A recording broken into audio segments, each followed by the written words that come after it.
জয় শিবধাম। জয় শিবধাম। তো আপনি শিবধামের সাথে কতদিন থেকে জুড়ে আছেন? আমি শিবধাম থেকে মানে 2024 ডিসেম্বর থেকে জুড়ে আছি। বাহ। তো শিবধাম থেকে কি কি ফল লাভ করেছেন বা কৃপা লাভ করেছেন? শিবধাম থেকে আমি অনেক কিছু কৃপা লাভ করেছি। যেমন আমার ছেলের টনসিলের সমস্যা ছিল। কিসের? টনসিলের সমস্যা, গলায় টনসিলের সমস্যা ছিল। কন্টিনিউ ওষুধ খেতে হতো। তা এখন কন্টিনিউ ওষুধ খেতে হয় না। তা যেটুকু হয় ওটা সাময়িক, সেরকম নেই। আর আমার শারীরিক সমস্যাও অনেক কিছু ছিল, সেগুলোও নেই। আর এখন মানে বাড়িতে অন্যান্য সমস্যা হলেও বাবাকে ডাকলে সঙ্গে সঙ্গে মোটামুটি আমি উপকৃত করি। বাহ। হ্যাঁ। তো শিবধামের ছবি প্রতিষ্ঠা করেছেন বাড়িতে? হ্যাঁ, ছবি প্রতিষ্ঠা করেছি। শিবধাম প্রার্থনা করা হয়? হ্যাঁ। আচ্ছা, শিবধামের নিয়মিত ফলো করা হয় বাড়িতে? হ্যাঁ হ্যাঁ, 16 সোমবারও করছি আমি বাহ আমার ছেলে। বাহ। তো আপনি শিবধামে যে এসেছিলেন অ্যাপয়েন্টমেন্ট করে, তো অ্যাপয়েন্টমেন্টের জন্য টাকা পয়সা নেওয়া হয়েছিল? না, কিছু না।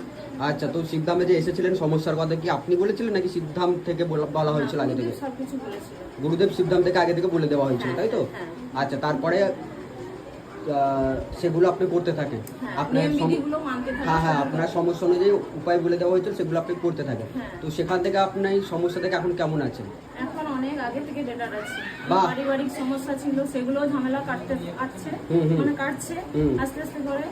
আর অন্যান্য দিক দিয়েও মনে হয় আস্তে আস্তে সবকিছু সমস্যা কাটছে। আর 16 সোমবার করতে আমার ছেলের অনেক কাজও আসছে। হ্যাঁ।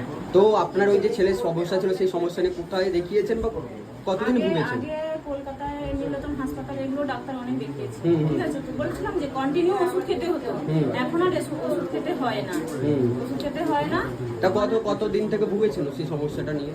হ্যাঁ, প্রায় ওর 12-13 বছর বয়স। 12-13 বছর? হ্যাঁ, ওর এখন বয়স হয়ে গেছে 20 বছর। আচ্ছা, 12-13 বছর ভুগেছেন সমস্যাটা নিয়ে।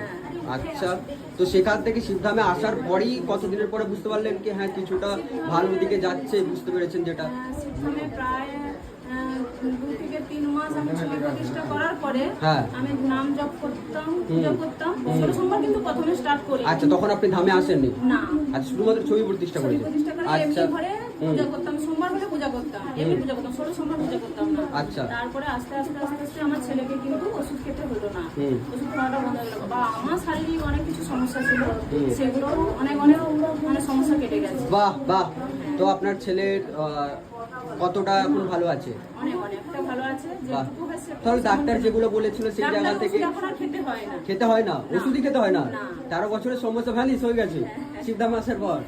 বাহ বাহ। আমি এটা খুব মানে উপকৃত। তো তাহলে যারা শিবধামকে নিয়ে উল্টোপাল্টা কথাবার্তা বলছে বা বলছে শিবধাম ফেক জায়গায় সাজানো গোছানো লোককে দেখা হয় ওখানে, তো তাদের উদ্দেশ্যে কি বলতে চাইবেন? বা বলছেন যে শিবধাম থেকে কোনো রকম কাজ হয় না, কৃপা হয় না, তাদের উদ্দেশ্যে কি বলবেন? না, শিবধামে যারা আসেনি তারা কিছু জানে না, তারা আসুক, এসে দেখুক শিবধাম কি জিনিস। আমরা এসেছি, সবকিছু দেখেছি, জেনেছি, বা তার নিয়ম বিধি পালন করছি, আমরা জানি, ঠিক আছে। এবার নিয়ম বিধি পালন করে কাজ হচ্ছে আমাদের। হ্যাঁ, এবার তারাও আসুক, এসে দেখুক। আচ্ছা, তো শিবধামে যে আপনি এসেছিলেন সেবারে বাবা সম্বন্ধে উল্টাপাল্টা না বলে আসুক, এসে জানুক ঠিক ঠিক একদম। কি হচ্ছে না হচ্ছে দেখুন। তো শিবধামে যে আপনি এসেছিলেন অ্যাপয়েন্টমেন্ট করে, তো অ্যাপয়েন্টমেন্টের জন্য কি কোনো রকম চার্জেস টাকা পয়সা নেওয়া হয়েছিল? বা শিবধামে ভিজিটিং চার্জেস, কনসালটেশন চার্জেস, ক্রিয়া করানোর জন্য টাকা পয়সা, বা এই যে জল তেল পুড়িয়ে দেওয়া হয় তার জন্য কোনো রকম টাকা পয়সা? তাহলে যারা বলছে হ্যাঁ হ্যাঁ হ্যাঁ জবরদস্তি কি করা হয়? আচ্ছা আচ্ছা আচ্ছা। তাহলে যারা বলছে শিবধামে গেলে নাকি সাধারণ মানুষের কাছ থেকে বা ভক্তদের কাছ থেকে টাকা লুটে নেওয়া হচ্ছে, তাদেরকে কি বলবে? ওরা, আমি বলবো মানে ওরা যে শিবধামের সম্বন্ধে ভুলভাল বলছে, ওদের মানে রীতিমতন খুবই মানে খারাপ কিছু করছে। আর ওরা মানে পাপে তো ভরে যাবে বাবার নামে যেহেতু উল্টাপাল্টা বলছে। হ্যাঁ, কিন্তু ওটা বলা উচিত। ঠিক ঠিক। বলুন জয় শিবধাম। জয় শিবধাম। তো শিবধাম থেকে কৃপা হয় কিনা? অবশ্যই, আমি ডাকলে স্মরণ করলে আমি সবসময় যেন বাবাকে সাথে করি। আর তৎকাল সবকিছু সমস্যার সমাধান, তাই তো? আর আমি যতদিন বেঁচে থাকবো মোটামুটি শিবধামের সঙ্গে যুক্ত থাকবো। একদম একদম, অবশ্যই। বলুন জয় শিবধাম। জয় শিবধাম। হ্যাঁ।